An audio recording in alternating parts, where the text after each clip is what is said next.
اب ہم تذکرہ کریں گے مذہب اسلام میں خدا کا تصور، اللہ کا تصور، اور سب سے بہترین جواب کوئی بھی مسلمان آپ کو دے سکتا ہے وہ ہے، آپ کو کہیں گا سورہ اخلاص کے بارے میں، سورہ نمبر 112 آیت نمبر 1 سے 4، جہاں اللہ سبحانہ و تعالیٰ فرماتے کل هو اللہ احد، کہو کہ اللہ ایک ہے، اللہ الصمد، اللہ بے نیاز ہے، لم یلد ولم یولد، نہ وہ کسی کو جنتا ہے نہ کسی سے جنا ہے، ولم یکن لہ کفوا احد، اس کے جیسا کوئی نہیں ہے۔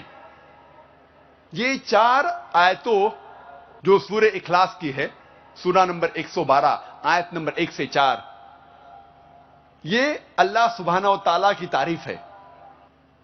اسے میں کہتا ہوں the touchstone of theology. Theo means god, خدا، لوجی مینز اسٹڈی، جس کے معنی ہے اسٹڈی آف گاڈ، خدا کی اسٹڈی۔ یہ ٹچ سٹون ہے تھیولوجی کا۔ ٹچ سٹون اردو میں کہوں گا تلسمہ۔ آپ جب کوئی جوہری کے پاس جاتے ہیں سونا خریدنے یا بیچنے کے لیے، اور آپ جاننا چاہتے ہیں کہ سونا کتنا کھرا ہے، تو آپ جوہری کو دیتے ہیں، آپ یہ سونا جوہری کو دیتے ہیں، اور وہ سونے کو ٹچ سٹون سے ایک پتھر سے گھستا ہے، اور جس طریقے کا رنگ اس پتھر پہ آتا ہے، پھر وہ آپ سے کہے گا کہ یہ سونا ہو سکتا ہے کہ 22 کیرٹ کا ہے، یا 20 کیرٹ کا ہے، یا 18 کیرٹ کا ہے، یا ہو سکتا ہے وہ سونا ہی نہیں ہے، کیونکہ ہر چیز جو چمکتی ہے وہ سونا نہیں ہے۔ All that glitters is not gold۔ اسے کہتے ہیں ٹچ سٹون۔ سورہ اخلاص is the touch stone of theology۔ جو بھی خدا کی آپ عبادت کرتے ہیں، اگر آپ جاننا چاہتے ہیں کہ وہ صحیح خدا ہے یا صحیح بھگوان ہے، آپ اس بھگوان، اس خدا کو جانچو سورہ اخلاص کی بنیاد پر، اور پھر آپ کو پتا لگے گا کہ جو خدا کی آپ عبادت کر رہے ہیں وہ صحیح خدا ہے کہ نہیں۔ مثال کے طور پہ کئی لوگ بھگوان رجنیش کو خدا مانتے ہیں۔ ایک تقریر کے بعد جب کوشچن آنسر کا سلسلہ چل رہا تھا، ایک ہندو بھائی نے مجھ سے کہا ڈاکٹر ذاکر نائک، ہم بھگوان رجنیش کو خدا نہیں مانتے۔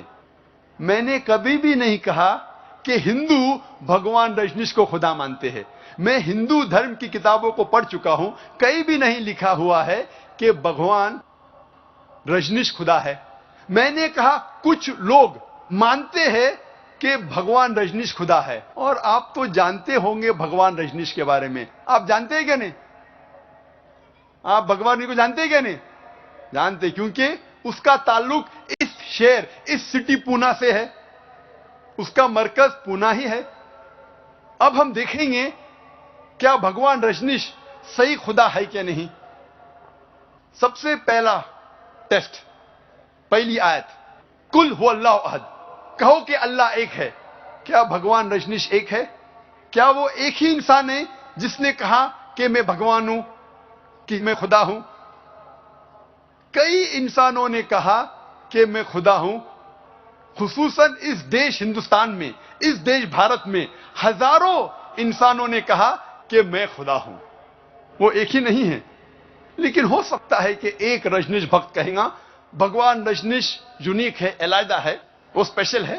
ٹھیک ہے، ہم دوسری آیت پر جاتے ہیں۔ اللہ الصمد، اللہ جو بے نیاز ہے۔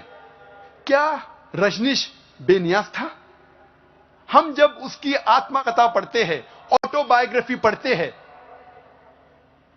اس آٹو بایوگرافی میں لکھا ہوا ہے کہ بھگوان رجنیش کو ڈائبٹیز کی بیماری تھی، استھما کی بیماری تھی، ریڑھ کی ہڈی کی بیماری تھی۔ آپ سوچ سکتے ہیں خدا کو، بھگوان کو ڈائبٹیز ہے، بھگوان کو، خدا کو استھما ہے، ریڑھ کی ہڈی کی بیماری ہے۔ تیسری آیت، لم یلد ولم یولد، نہ وہ کسی کو جنا ہے نہ کسی سے جنتا ہے۔ He begets not, nor is he begotten۔ ہم جانتے ہیں کہ بھگوان رجنیش کے والدین تھے، ماتا بھی تھی اور پتا بھی تھے، اور اس کی پیدائش مدھیہ پردیش میں ہوئی۔ اور سن 1981 میں بھگوان رجنیش امریکہ USA جاتا ہے اور وہاں ایک شہر Oregon in the state of Oregon وہ اپنا ایک گاؤں بناتا ہے جس کا نام تھا رجنیش پورم، اور وہ ہزاروں امریکنوں کو بیوقوف بناتا ہے. اس کے بعد امریکن گورنمنٹ اسے گرفتار کرتی ہے اور جیل میں ڈالتی ہے. بھگوان رجنیش کا الزام ہے کہ امریکن گورنمنٹ گیو می سلو پوائزننگ، امریکن گورنمنٹ نے اسے دھیرے دھیرے زہر دیا. آپ سوچ سکتے ہیں کوئی بھگوان کوئی خدا کو زہر دے رہا ہے؟ اور 1985 میں سن 1985 میں امریکن گورنمنٹ بھگوان رجنیش کو USA کے باہر نکال دیتی ہے. پھر سے وہ اس شہر میں آتا ہے، آپ کے شہر میں پونا میں، اور اپنے مرکز اوشو کمیون، آج اس کا نام ہے اوشو کمیون، وہ جاتا ہے. اگر آپ اوشو کمیون رجنیش کے مرکز جائیں گے، اور میں کئی بار جا چکا ہوں دعویٰ کرنے کے لیے، ماشاءاللہ آپ سوچیں گے کیوں گیا تھا میں. آپ اس کی سمادھی پہ جائیں گے، اس کے ٹوم سٹون، اس کے تختی پہ لکھا ہوا ہے بھگوان Rajneesh Osho never born never died but visited the earth from the 11th of December 1931 to the 19th of January 1990. Osho نہ وہ پیدا ہوا نہ اس کی موت ہوئی، لیکن اس زمین پہ وہ سحر کرنے کے لیے، گھومنے کے لیے آیا تھا. 11 دسمبر سن 1921 سے لے کے 19 جنوری سن 1990 تک نہ وہ پیدا ہوا نہ مرا، لیکن دنیا کی سحر کرنے کے لیے آیا تھا. 11 دسمبر سن 1931 سے لے کے 19 جنوری سن 1990 تک. اس تختی پہ، اس ٹوم سٹون پہ یہ نہیں لکھا تھا کہ اسے 21 ممالک کے ویزا نہیں ملی تھی. آپ سوچ سکتے ہیں بھگوان خدا دنیا پہ سحر کرنے کے لیے آئے، گھومنے کے لیے آئے، اور انہیں ویزا نہیں ملتا ہے. اور آرک بشپ آف گریس انہوں نے کہا کہ اگر آپ بھگوان رجنیش کو اس دیش سے نہیں نکالتے ہیں، ہم اس کا گھر جلائیں گے اور اس کے شاگردوں کا گھر جلائیں گے. اور آخری آیت، آخری امتحان، وَلَمْ يَكُنْ لَهُ كُفُوًا أَحَدٌ، اس کے جیسا کوئی نہیں ہے.